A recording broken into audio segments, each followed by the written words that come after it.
Okay, thank you all for being here. Much appreciated. I'm Maria Bernier, the State Data Coordinator. My pronouns are she and her.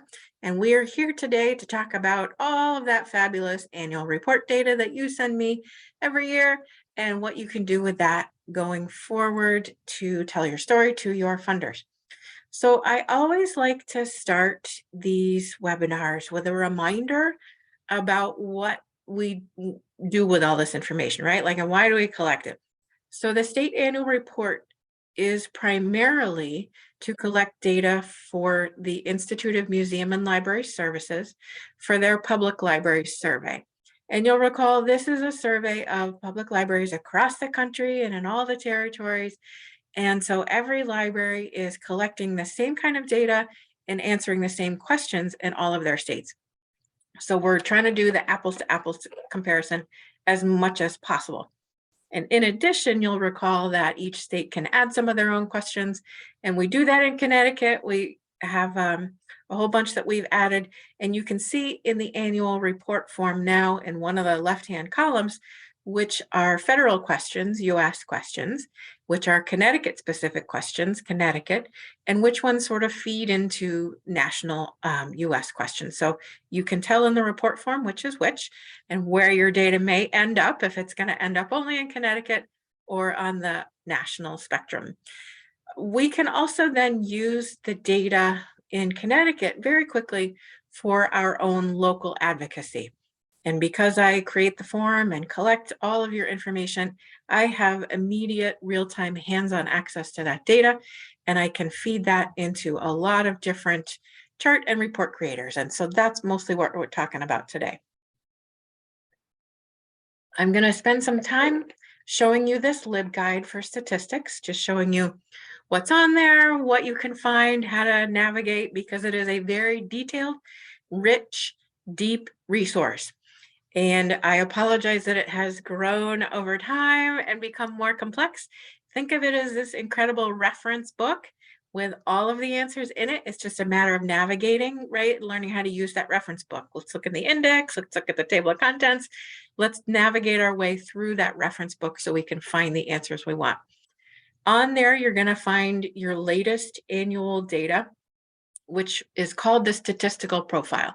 So once you send me your annual report for your individual library, I smush all of that data together into the statistical profile of Connecticut's public libraries. One of those boring, long titles that, of course, we have to give all of our reference books. But we also can find on that LibGuide the annual report form itself and instructions and some definitions. So that's, you'll remember probably the site where you go to find your report form. Also, all of the chart and report creators in Excel that we're covering today. And you can also find comparable versions in Tableau, which is an online data visualization platform. And there's also a page for some fact flyers. So let's hop out of PowerPoint just temporarily. And we're going to go right over to our LibGuide. And we're going to start with the home page because I want to show you how to navigate through our LibGuides. Let me make that a little bit larger for you. I can even do that a little bit more. So when you land on our Division of Library Development homepage in our LibGuides, this is what you'll see. And at DLD, we talk about our website, we talk about our LibGuides. It's all the same thing. This is our website for sharing all of our information with you. And you'll notice right up here at the top, there's a menu with all kinds of lovely things right up here. The services menu is where you're going to find all of the its, right? The borrow it, the deliver it, the find it. Those are under services. And as we scroll down, you'll find library statistics here. So that's one way to find the LibGuide if you don't have the direct link. You'll also see it's in the link cloud over here, top left, library statistics. And if you are kind of lost and you're in the middle of the guide somewhere and you're like, I don't know what's going on, you can find this search box on the top of every single guide. Just type in here, let's try statistics. It's better if you do it in the plural, I've learned. So if you type statistics and enter, we'll see what kind of results we get. So the page shows us lots of, you don't want requested. Brad, how did he get to be the #1 response? We actually want this guide here, Statistics for Connecticut Public Libraries. So we're going to click on that. So this is what the statistics LibGuide looks like. And if you're familiar with LibGuides, we use this tab navigation model, the upper tabs here. Each one of these tabs is its own separate page within the guide. You'll see as I scroll through them here, kind of that they'll light up differently. You'll always land on the statistical profile page. So remember, this is where all of the data comes together in one large spreadsheet. It's all right in here. And with LibGuides, we can have tabs within boxes, within pages, so there's layers and layers of information. I encourage you just to open this and click around. You are not going to break it. It is our website. You can't mess it up. So just click on stuff, right? Just click around, see what's what. You cannot maybe click on the annual report tab. Hopefully this will look familiar to you from when you located your annual report form last summer or maybe fall and filled that out. And some of these boxes and tabs will look familiar to you about changes to the report form. So this is where you're going to come this summer or fall when you're looking for your form. There's also a tab here for chart and report creators. I'm going to click on that. Little sneak preview of what we're going to get into later in this hour as we go. This data visualization tab is the Tableau visualizations that I mentioned. It's the same data that you'll find in the chart and report creators, but it's just displayed in a slightly different way that may resonate with your funders, or you may find easier to interpret visually. It's all the same background numbers. It's just up to you which version you think is easier for people to understand or easier for you to work with. So you've got a couple options. There's also a tab here for finding other statistics on the website, out on the internet, some options for you. And then flyers and resources. If you're interested in some of our fact flyers that use your annual report data, here's where you can see what those templates look like. Handy things, useful. But let's go back to the statistical profile. We'll start there. I don't see anything in the chat yet, so you don't have any questions, but I would like to remind you, if you have a question, drop it into the chat for me, because I will be keeping an eye on that as we go along. So while we're here on the statistical profile page, I want to show you what's here. As I mentioned, tab within tab, right? So this profile will come up first. If you need some statewide numbers just to give your presentation some context, those are here in an easy to grab format. If you're just wondering, like, how many items circulated in Connecticut over the fiscal year 2022, there you go. It's 19.4 million and change, but the numbers are right there for you. This one makes me sad. 35.4% of our population has library cards. You probably heard me say that number has been decreasing for many years. We are well below the national average, which is about 54, 55%. So I hope that will change direction at some point. You'll also find here profiles from past years. So if you needed your library's data from a previous year, you could find it there. And how to use all this stuff, right? So if you want to use this data, I added this tab just recently to get you over to our data playlist on our YouTube channel. There's a lot of information there. There's like 3 copies of every video. There's me talking ad nauseum about things, but this is where you're going to find the recording. So if you wanted to revisit something that I said today, this afternoon, you'll hop over to the data playlist on YouTube, and you'll just find today's date, or you can watch another one. Maybe I explain something differently on a different date, but this is where you'll find a link to all of the different recordings. So that's there, but I'm going to hop us back to the statistical profile for fiscal year 22, and we will scroll down a little bit. This link right here is an Excel file. So once we click on this, that will download and we can open an Excel file with all of the data in it, which I will show you how to do. If you wanted for some reason to view it as a PDF in all of its 444-page glory, you could absolutely open that PDF. I don't recommend it. I find the Excel version easier to work with. You can also find some tips here for just navigating your way through the Excel file. That's a handy document. And here are some charts that are already pre-formatted for printing if you're interested in any of the statewide charts. Now, as we scroll down, we're going to delve into this today as well. Here are some statistics for individual libraries over time, a great place to dig in. Here are some statistical trends for this most recent fiscal year. This is a document that again provides some context for what was happening in Connecticut public libraries over the past year, particularly in comparison with previous years, how things have changed and how the pandemic affected us, and maybe how we're recovering in some ways since the pandemic closures. That's a fun thing to read, interesting to get a statewide picture of public libraries. Again, more trend charts. If you're interested in the statewide trends for the past 20 years, you can find those there. And some more Tableau visualizations. Again, same data, slightly different look to it. So like I said, just click around when you've got some time, find things that are useful to you. But we're going to scroll up a bit and we were going to go right into the statistical profile for fiscal year 2022. Open that up. Takes a minute because it's a lot of information. It is a ton of data. You will always enable editing. Now, just to reassure you, this is your copy of this Excel sheet. Once you've downloaded it, you can make whatever changes you want to this particular spreadsheet and it will not affect anybody else.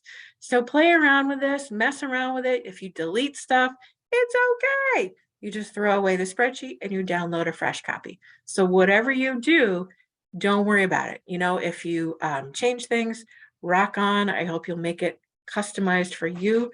You can absolutely do that. So it's always going to open up to this first intro page. And that's kind of the basic info of another reference book, right? It's a report. We have to give everybody credit. We talk about the context here. There's some reminders about some specific data elements and how to use the form. There's also some definitions here, a little glossary in case you want to refresh your memory about what a specific term means. So that's the intro. And you'll see on the bottom here, let me zoom in a little bit. On the bottom right, you'll see we're looking at this at 100%. I'm going to zoom in a smidge to, let's do 120, so it's a little larger on your screen. But you'll see at the bottom there are multiple tabs here and different sheets within this workbook. Let's take a look at the totals. These are some statewide totals for the past 6 years.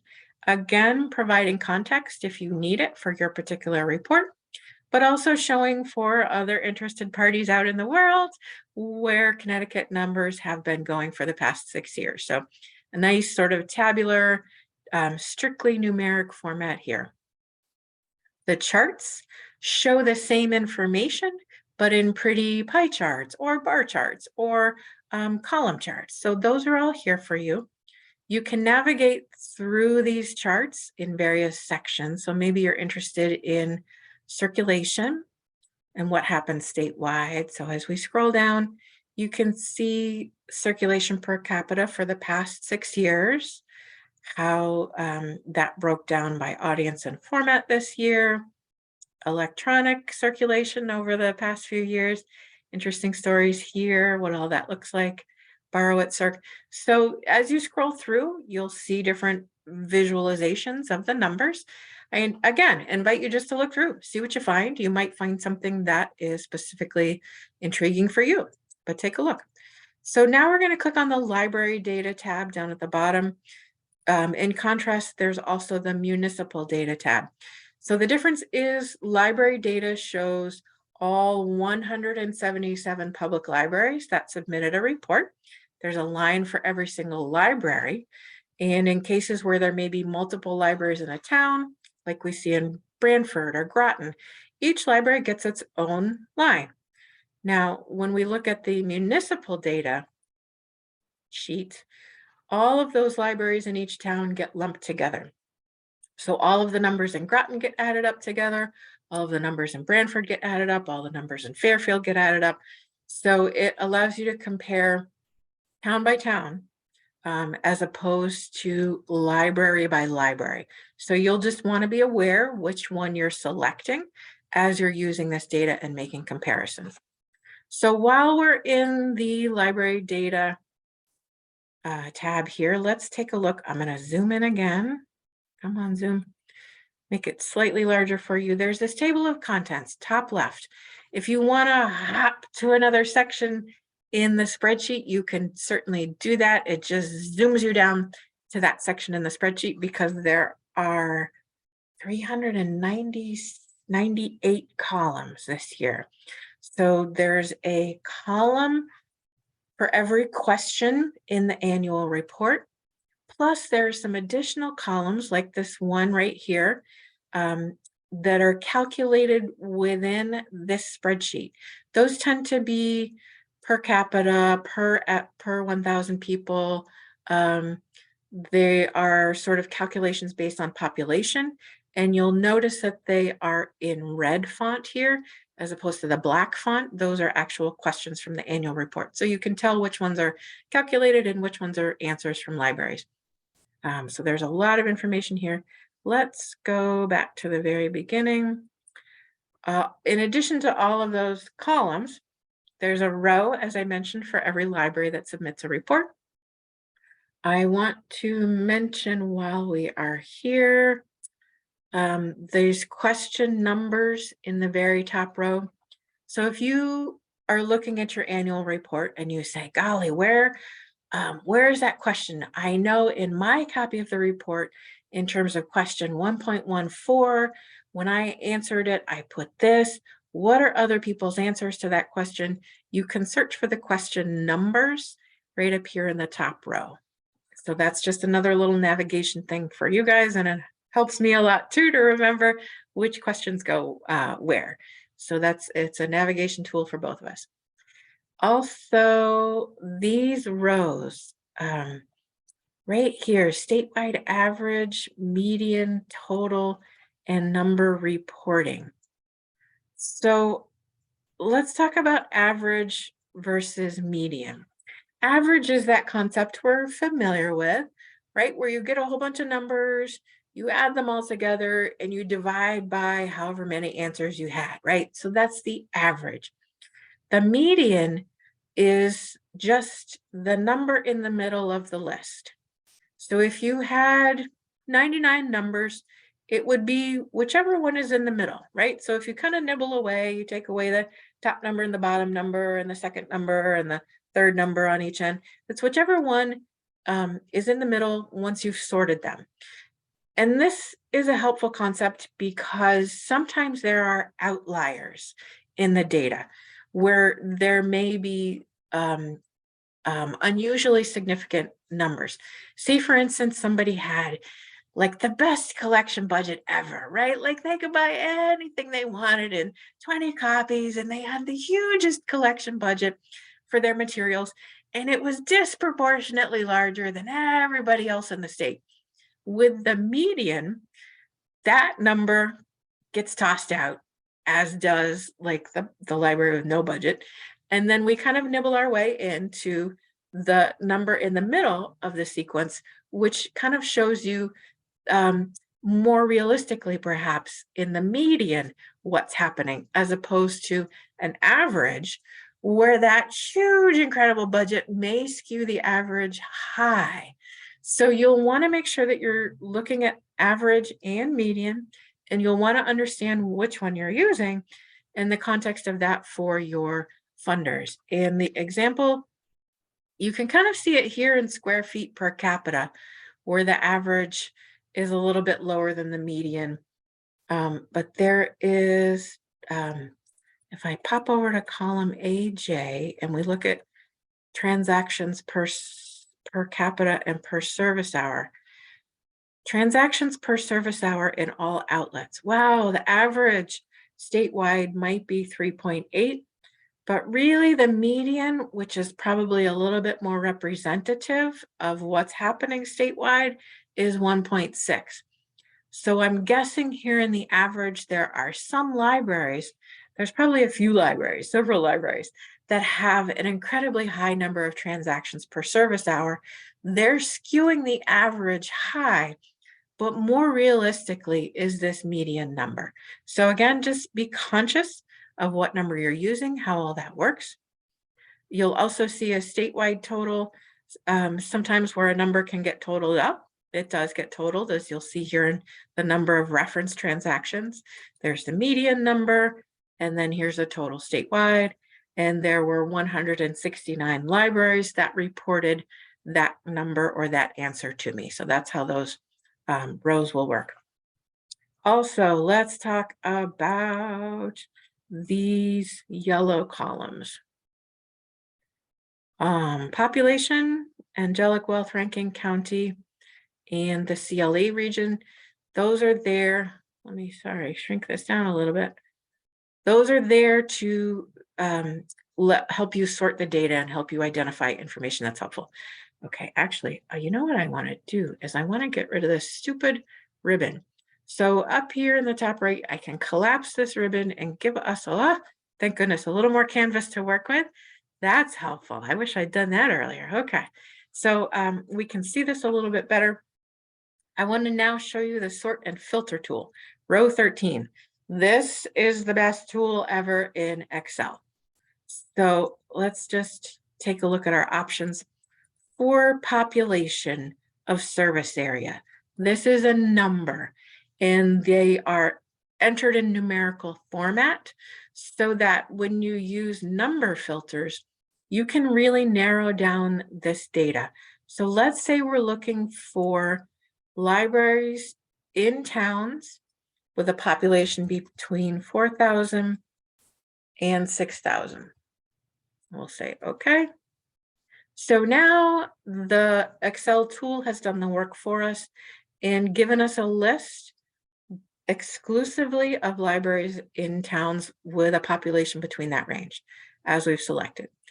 So then we can start narrowing things down even more if we want to. Now to clear the filter, you just click on, let me show you again, you just click on this little funnel shape, and then you clear your filters from column 1. So now we're back to our full list. You can also use this in columns that have a controlled vocabulary. So the county column, we all love controlled vocabularies as librarians, right? So maybe I only want to select libraries in New London County.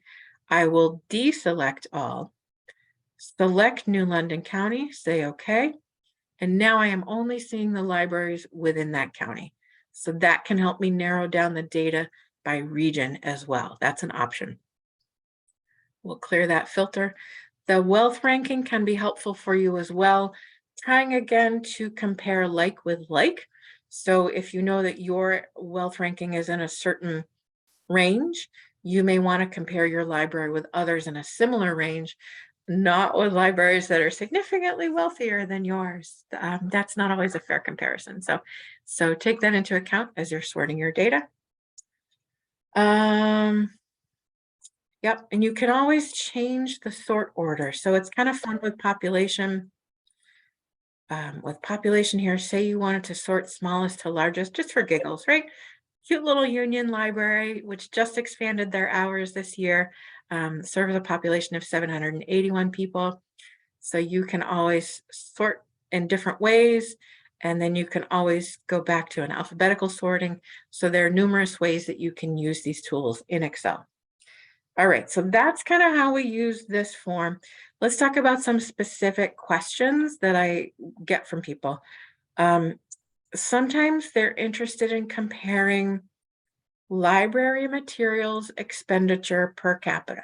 So how much do you spend per resident on your library materials?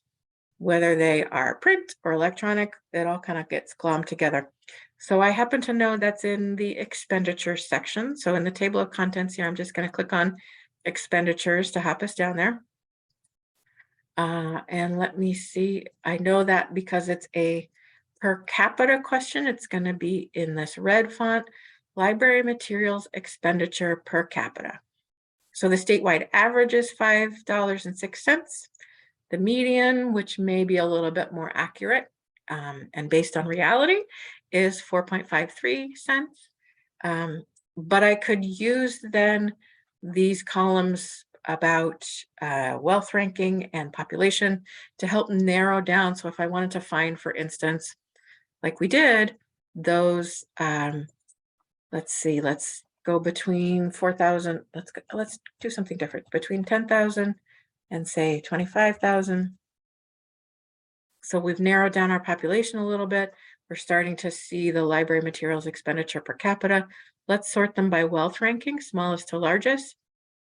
So obviously, perhaps the libraries in wealthier towns are able to spend double digits per resident on their materials. And this number may be decreasing in some ways as the wealth ranking changes. So you can always find where your library falls within this range. Take a look. Maybe we actually want to sort this by who gets to spend the most. Oh, lucky them. Yeah, lucky Darien. They must have a fabulous collection. So you can play with all the tools. And let me see if we come up to home, the home menu here. Oops, come back, home. We can sort and we can clear all of the filters at once. So if we've kind of layered filters on filters, we can use that clear function in the home ribbon to get rid of them all at once. That's an easy way to do that. Now, where does my library fall in relation to others? Maybe you want to find your library in the order, and under the home menu, turn it this bright color so that you can spot it more easily. And then you can just kind of hop your way through here and say, largest to smallest. Okay, maybe Darien doesn't spend a whole lot of its budget on library materials. Interestingly, they have a fabulous budget and they get to spend a lot per person, but proportionately, material spending is only 8.3% of their entire budget. So you can sort each column in different ways to see maybe where your library falls in the sequence. I know a library that did this and said, oh my gosh, we have the most book circulation per capita in the state. Who knew, right? Like it was this little library in Litchfield County. It was the most fun thing. So that's kind of a neat thing, is just see where your library is in each of these criteria, in each column. It's just, I have no idea, honestly, because there's so much data here. So for your own purposes, your own reference, just see where you fall on different things. Now, sometimes libraries will ask what other libraries are fine free. And Trish Tomlinson has been fabulous about maintaining that list and updating it whenever she finds new libraries on contact that are fine free. And you may remember from filling out the annual report that we don't actually ask that specific question because it becomes surprisingly complex to answer with yes or no, or like multiple choice options, right? Because many libraries charge no fines on books or materials, but may charge a late fee on a museum pass or a hotspot, but on very isolated items. So we ask, what's your typical book fine and what's your typical DVD fine? And if a library answers 0 to both of those, we say they're pretty close to fine free. So you can find that list. They are in income and revenue. Sadly, that is still, fines are still in income and revenue. And as we scroll a little bit to the right, they'll show up here in purple. So this fine information. So if we're going to say the typical book fine is 0, okay, and we'll say the typical DVD fine is also 0. And I'm going to put them in alphabetical order because that makes me happy. So now we have a list of the libraries in the state that reported that they charge 0 fines for books and 0 fine typically for DVDs. So that may also give you some comparison points for your library. You could again sort this list by county. You could narrow it down by county. You could sort it by population. You can find other libraries in your region. So this would give you some examples to bring to your funders to say, look, everybody else in our county is doing it. Can we do it too? And here are my other reasons for why we want to do it. But it gives you additional context again for what you want to do. So let us, no, come on. We're going to clear both of those filters. If we go to home, sort and filter. All right. For some reason, it doesn't want to clear them for me. It's very particular. Now it'll show up. All right. So we cleared those filters. Another question I often get is about salaries and comparable salaries. So we're going to hop over to personnel. We'll just scoot right over there. And there's a section in here you may recall about salaries for specific job positions. So let's say, for instance, you were able to hire a new library director or a new children's librarian or a new reference librarian. The methodology will be the same. So let's take a look at children's librarians. Let's say, for instance, you'd like to hire a full-time children's librarian, which at your library is 35 hours or plus, and you're interested in finding out maybe what other libraries in the state are paying for a full-time children's librarian so that you can be competitive. So the first thing we want to do is take a look at this column for hours per week. This is a free text column, so we don't have the advantage of sorting the numbers.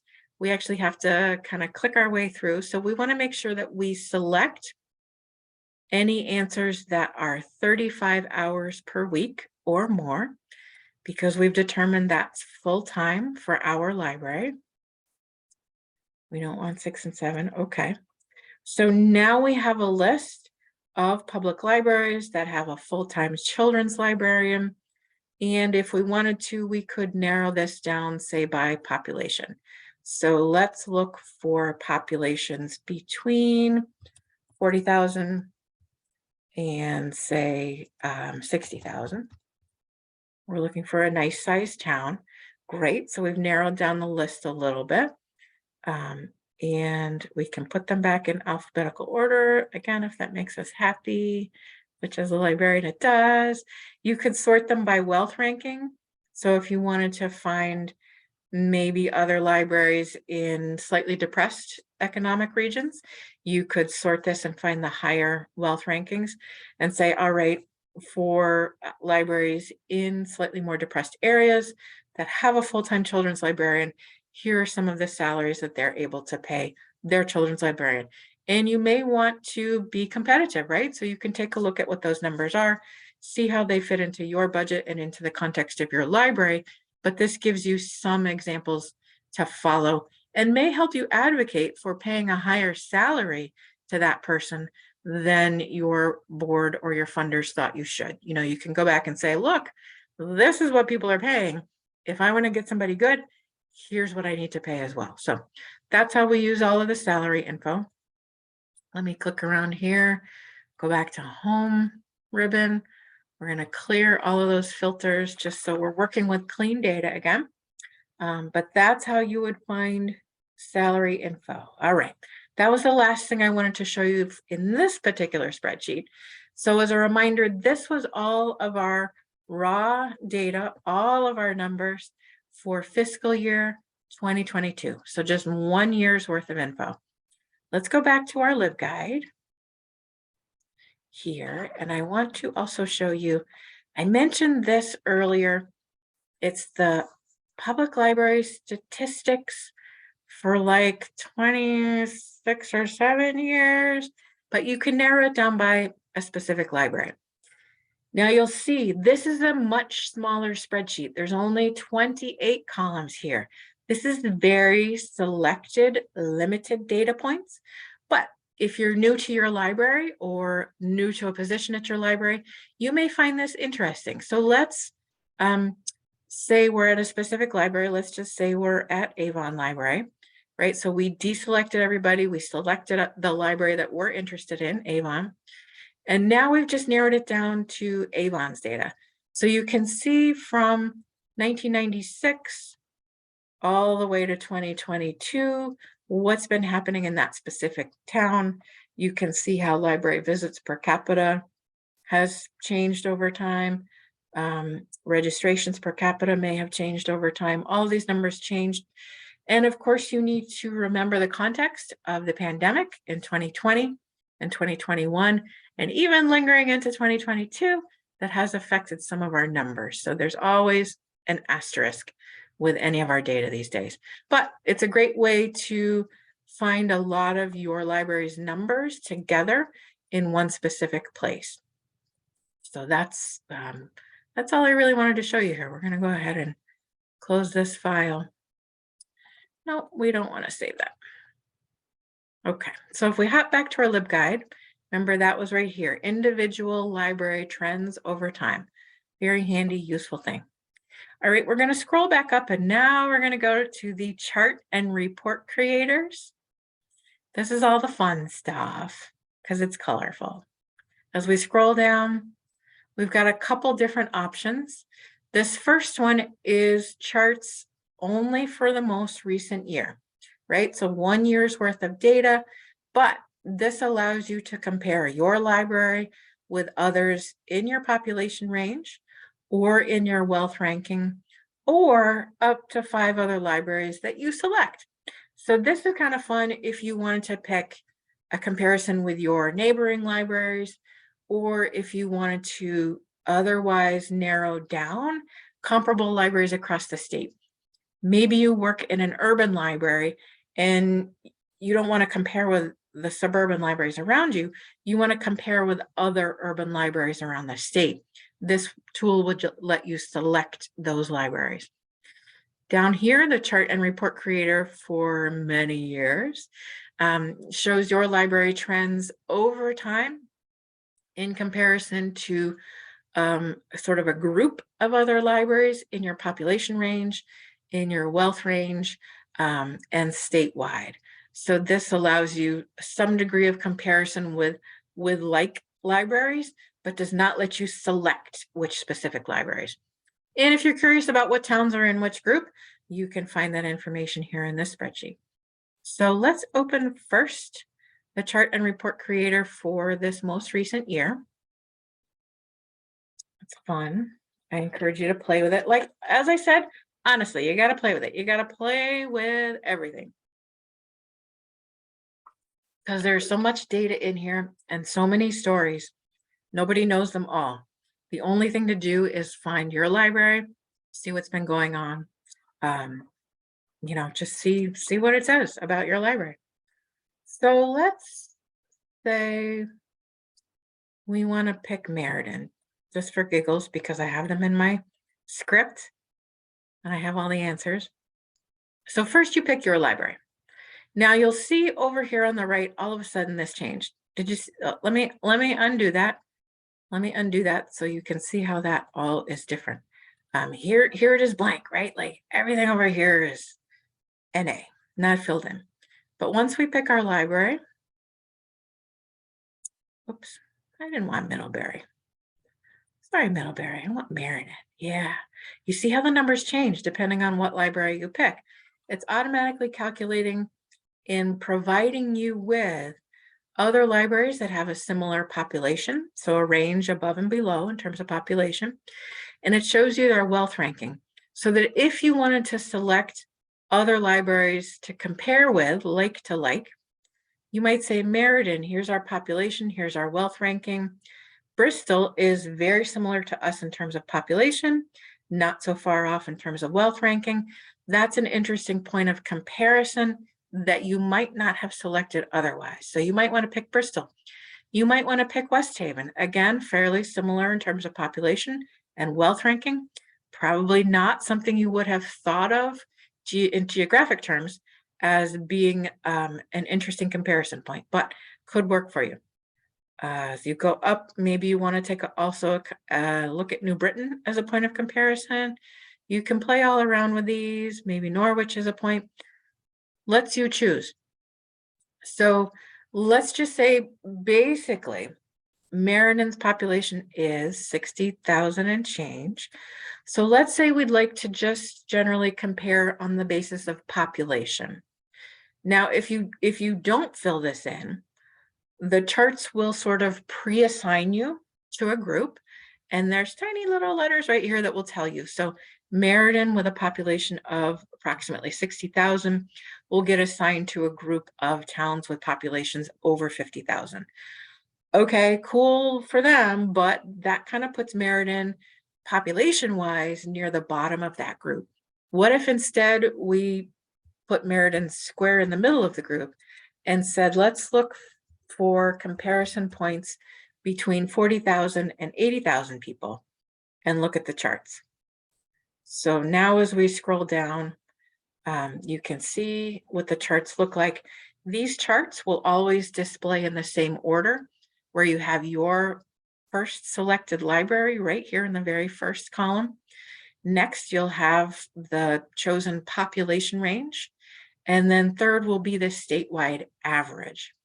So you'll always have them in the same order, and you can kind of scroll down and see how your selected library compares with others in your population range and statewide. So as you look your way through these, you may see something that jumps out at you that you say, oh my gosh, that's the thing I want to put in my report, or that's the story I want to tell. Go through, right? Look through everything, see what you can come up with, see what looks good. Let's say, for instance, circulation per capita. Say, for instance, we think this particular graphic is the one we want to include in a presentation. So you're going to click on it, and then the easiest thing to do is right click, copy, right click and copy. And then let's open a Word document, or you could open a PowerPoint, whatever your chosen documentation is. If you want to put it right into a presentation, come back Word. So we have already copied it. And now if we right click and paste it, see how we've got these cool paste options? It gives me like 5 options for pasting it. I want to pick the one farthest to the right, which is to paste it as a picture. That is the simplest, most straightforward way to transfer an image, or an image of a chart, from one Excel sheet into a Word document or a PowerPoint slide. So remember, again, we just right clicked, copy, and then we go over to our Word doc. We right click, paste, way over on the right, paste it as a picture. And now it becomes something we can resize. We can use our text here. As we put text around it, we can have it flow in different ways. But that's the easiest, most straightforward way to transfer this imagery for your presentations. So that, now the other option is a snip. And the snipping tool is one of my favorites because it's so handy. And I have it on my bar at the bottom because I use it all the time. But if you just search your computer for snipping tool, get yourself a new snip, and then it's almost like a little screenshot, right? You just copied the part you want, you save it to a folder, and then you embed it in your document. That's an option. We're not going to save that. And of course, another super simple way is if you right click, where is it? You can save as picture. So that's right here in the right click menu as well. Save as picture. You save that to your computer somewhere. You end up with a file of pictures that you then embed in your document. Just depends on you, what your particular workflow is in your process. You can save them as individual pictures to a folder, or you can right click, copy, paste it directly into a document. However you want to do it, you have options. That's the nice thing about Microsoft. They give you some choices. So now let's go back to our input page. So all we did here was just take a look at the population. Maybe instead we want to use those direct comparison libraries. And I have decided, for the purposes of our demonstration today, that we are going to pick neighboring libraries, so contiguous libraries. And I have dorkily put them into alphabetical order because that makes me happy. We want middle field. And then we want Middletown. And as you go through this process, you'll see that this selection is a little clunky. I wish that was an easier thing to do in Excel, but it's not. And it doesn't help when my Zoom things are in the way. Oh man, we're gonna be here for hours just picking these dang libraries. I want Southington, and last I want Wallingford, I think. And you're looking at this list and you're like, oh my gosh, Maria, that is so unfair because Middlefield is not at all like Meriden. And you're absolutely right. They're not, nor is Wallingford like Meriden. But they are neighbors, right? So if that's how you want to do it, you get to pick, right? You can pick whatever you want. So go have fun with it. But if we click over to the comparison charts and take a scroll down, now you'll see what these charts look like. Your library, your first library that you selected is always first. And then the 5 comparison libraries are here in the same order that you selected them. And you'll get your 5 library average. So this is a neat way just to see maybe what's happening in your neck of the woods in terms of programs, services, funding, all of those different metrics that you report in your annual report, circulation per service hour, visits. It just goes on and on, so just keep scrolling through, keep checking, keep comparing. Just again, oh, look at that ebook circulation, rock on Meriden. So for whatever reason, ebooks are resonating with Meriden patrons in a way that they're not with other people in the region. I don't know what that means. I think it's fascinating. So, again, just scroll through everything, see what happens. That is so cool. Look at that. E-media circulation is 33%. Huh. All righty. Who knew? I have no idea what's in there. So I encourage you all, right? Just play with it. Play with it. Have a good time with it. Let's go back to the input here. Those are most of the tools here. If you wanted to compare town to town, you could do that. So what we're doing up here is comparing individual libraries. So remember how in our statistical profile, we had the library data sheet and the municipal data sheet, right? So if you want to compare library to library, you'll use these top fields. And if you specifically want to compare town to town, you'll use these other fields down here. Totally up to you how you want to do that. I think this is a larger factor in towns where there are multiple libraries. But if you're comparing kind of a one library to one library, that's certainly an easy way to do it right on up here. So that's how you use that tool. Are there things here? There's a report here. Some interesting, again, this is a tabular numeric format. So it gives you all of the underlying numbers that are reflected in the more visual charts. So if for some reason you needed a number, you would find it on the reports here. Comparison charts and other reports there. So have fun, play around with this. It's a nifty thing to do. I want to make sure that I show you the chart and report creator individual library trends over time. Again, very cool stuff. All good info. We will enable the editing. This may look familiar to you, right? You get to pick your library. What did I say here? Oh, we're going to try Avon, which is nice because they're at the top of the alphabet. So we just picked Avon for giggles. You can look at 13-year trend charts. Here on the left, you can see the library you selected.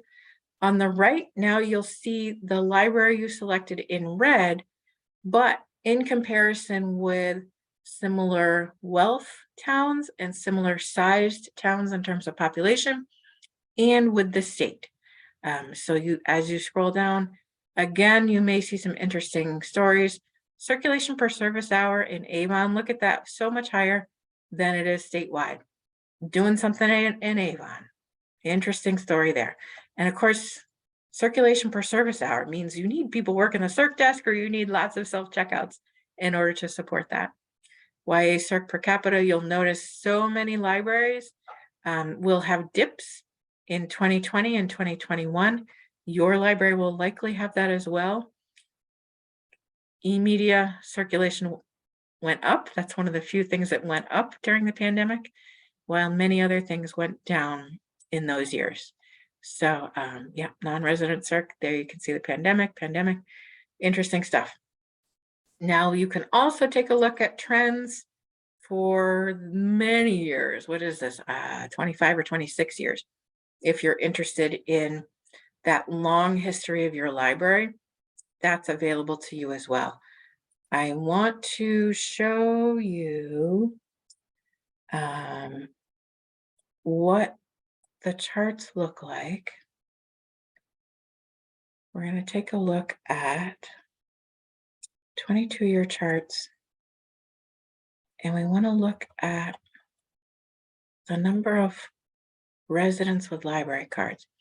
So this chart is exactly why I encourage you in your annual reports to be both consistent and accurate, so that you are understanding the question and you are reporting the data accurately in response to what the question is asking, and that you are interpreting that question consistently from year to year.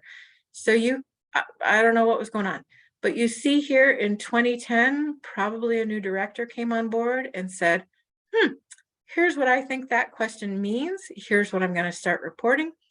And I'm going to report that data in the same way, through the same methodology going forward. So now we start to see consistency of data since 2010.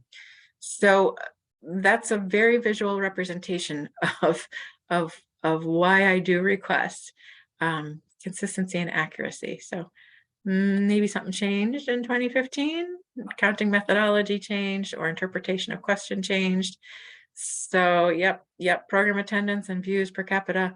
So try to be methodical about how you do your data, because it makes a difference, right? And it will make a difference to the people who come after you at your library and the funders that they're working with. So please be consistent.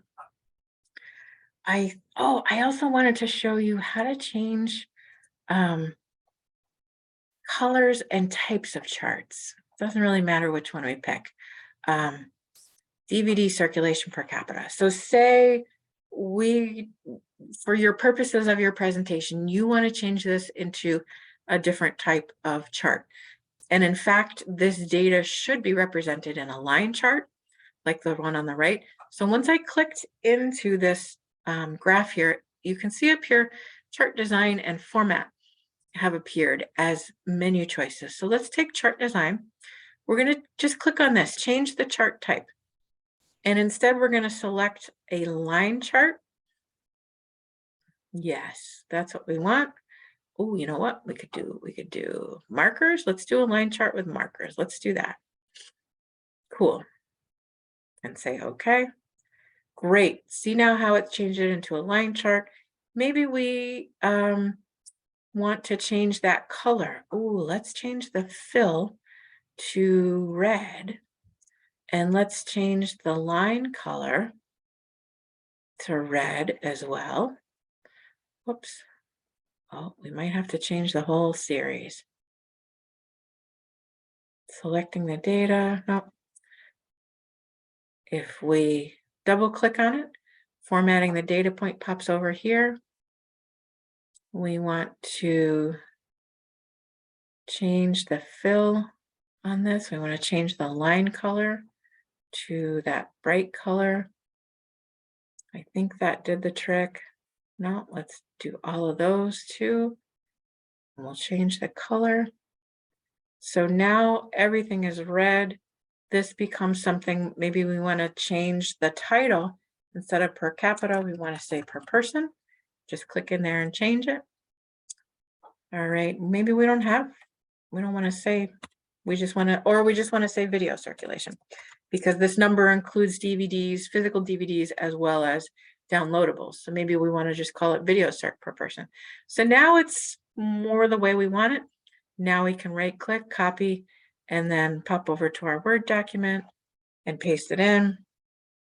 And now when we paste it as a picture, it comes up with those changes that we just made. So that gives you options within Excel for making the data look a little bit different. Excel is an incredibly detailed and rich and robust tool. It's just a matter of learning it, right? You play with it, you test around, check chart design, see what you can do to make things look different, play with the format, see what you can do to make things look clearer.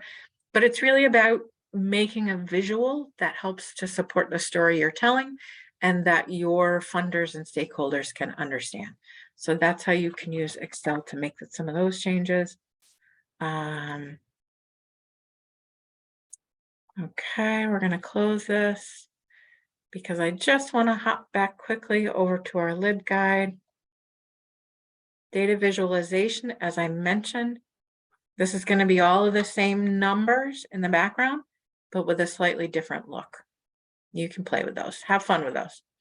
You could get lost in there. And as I mentioned, the flyers and resources tab, this is another way you can find the data playlist on our YouTube channel. So that's there. I have talked a mile a minute for 58 minutes. So I'm not seeing anything in the chat. Hopefully that means I have answered all your questions. Who knows? But I will, for the time being, put the link for our evaluations in there. This evaluation form helps me understand which elements of this webinar were helpful to you, and which maybe I want to adapt for the next person who teaches this webinar. So if you have any feedback on what was good, what could be changed, please let me know in the evaluation form. I'd love to hear from you. But otherwise, if nobody has questions, I'm gonna hang out for a minute in case you type something. But otherwise, you can always find me. Let me pop this up. This is the part where I say you can ask questions. But there's my contact info. So if you need to reach me in the next few weeks, that's how you'll find me. Otherwise, I will say thank you very much for your time. Oh, let me put it back there. All right. Thanks everybody for being here. Much appreciated. Good luck with all of this. Take care, everybody.